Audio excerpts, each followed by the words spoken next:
আসসালামু আলাইকুম বন্ধুরা। তো আজ আমি চলে এসেছি আমাদের সবজি বাগানে কিছু সবজি উঠিয়ে নেওয়ার জন্য। তো দেখি কি কি হয়েছে। আসলে বেগুন উঠাতে এসেছিলাম, তো বেগুন গাছে বেগুন নেই, শেষ হয়ে গেছে। অবশ্য অনেক বেগুনই খেয়েছি আমরা এই গাছ থেকে। তো দেখুন বন্ধুরা, আমাদের সিমের বান দেওয়া হয়েছে। তো খোঁজাখুঁজি করতে করতে ঝোপের ভিতর আপনাদের ভাইয়া একটা চাল কুমড়ো দেখতে পেল, তো সেটাই কেটে নিচ্ছে। দুন্দুল না চাল কুমড়ো,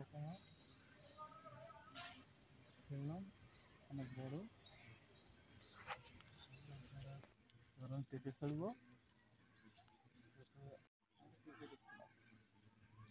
দেখুন বন্ধুরা, আমাদের গাছের পেঁপে হয়েছে কিন্তু বেশি বড় বড় হয়নি এখনো। এইটা এইটা এই যে, তখন আমরা বাড়ি যাচ্ছি চাল কুমড়োটা নিয়ে, আপনাদের ভাইয়া নিয়ে যাচ্ছে। এটা দিয়ে দারুণ একটা রেসিপি হবে।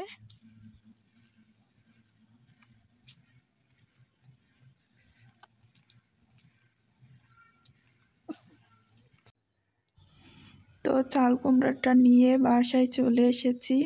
এখন আপনাদের ভাইয়া কাটবে বলে নিচ্ছে। তো এটা দিয়ে রান্না করব গরুর গোশত দিয়ে। তো আপনাদের ভাইয়া কাটতে না পেরে আবারও আমি কাটটা শুরু করলাম। তো বন্ধুরা সবাই কেমন আছেন? আশা করি ভালো আছেন। তো চাল কুমড়োর ভেতরটা বেশি পাকেনি, আধা পাকা।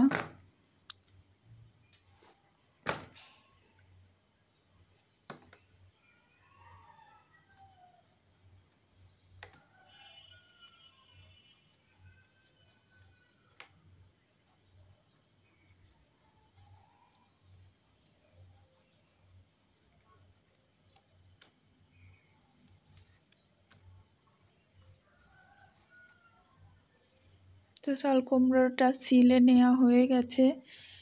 এখন এটাকে মাঝখান দিয়ে ফালি করে নিচ্ছি, আর মাঝখানে যে দানা ছিল সেটা ফেলে দেব, কেননা দানাটা অনেকটা বতি হয়ে গেছে।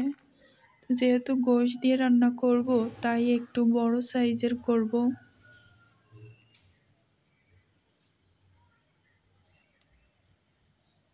এই সাইজটা করে নিয়েছি আমি।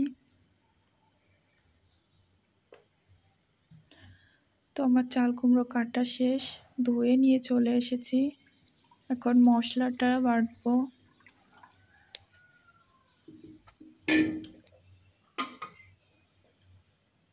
তো মশলার ভিতর নিয়েছি শুকনো ঝাল, রসুন আর আদা। এবার এটাকে শিলে ঢেলে নিয়ে বেটে নিচ্ছি।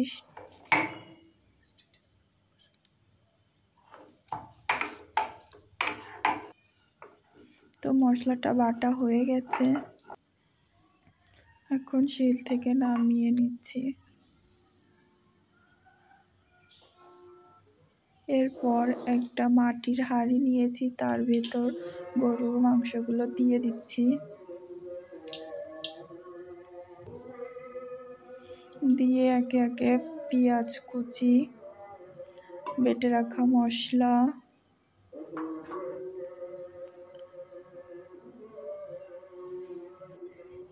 দিয়ে দিচ্ছি দুটো তেজপাতা, দুটো গরম মশলা আর দুটো এলাচ। এরপর গুঁড়ো মশলা, ধনিয়া গুঁড়া, হলুদ, লবণ, ঝালের গুঁড়া দিয়ে দিচ্ছি, সাদা তেল দিয়ে এবার এটাকে ভালোভাবে মিক্সড করে নিচ্ছি।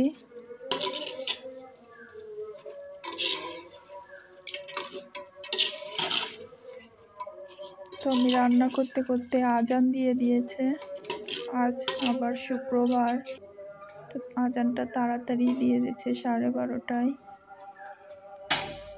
তো এবার হাঁড়িটা ঢেকে দিয়ে গ্যাসটা অন করে দিয়েছি। 5-7 মিনিট পর ঢাকাটা উঠিয়ে দেখছি, তো গোশ থেকে পানি ছেড়ে দিয়েছে। এবার একটু নাড়িয়ে চাড়িয়ে নিচ্ছি।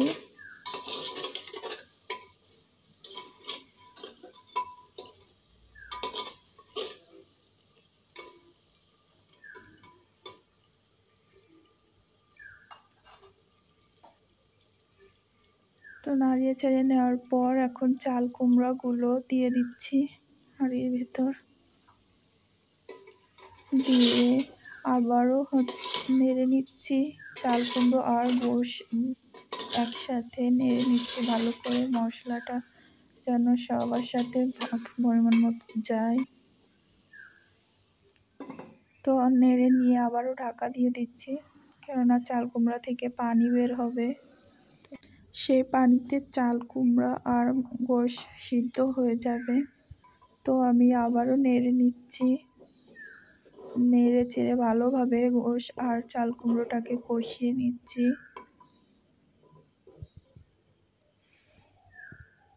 তো কষিয়ে নেওয়ার পর আমি চাল কুমড়ো আর গোশের ভিতর পানি দিয়ে দিচ্ছি, ঝোলের পানি দিয়ে আবারও নেড়ে চেড়ে নিচ্ছি।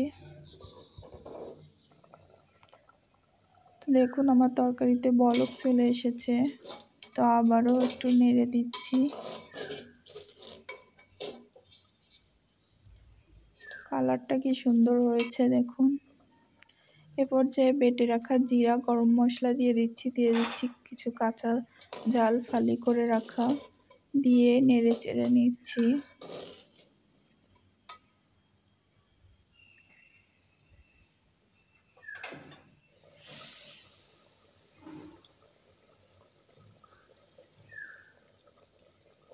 তো বন্ধুরা আমার রান্নাটা হয়ে গেছে। তো বন্ধুরা আমার ভিডিওটি আপনাদের ভালো লাগলে আমার চ্যানেলটিকে সাবস্ক্রাইব করবেন, লাইক কমেন্ট শেয়ার করে আমার পাশেই থাকবেন। তো রান্না শেষ, এখন খাওয়া দাওয়ায় চলে যাচ্ছি। এভাবে মাটির হাঁড়িতে গোশ রান্না করলে খেতে দারুণ হয়।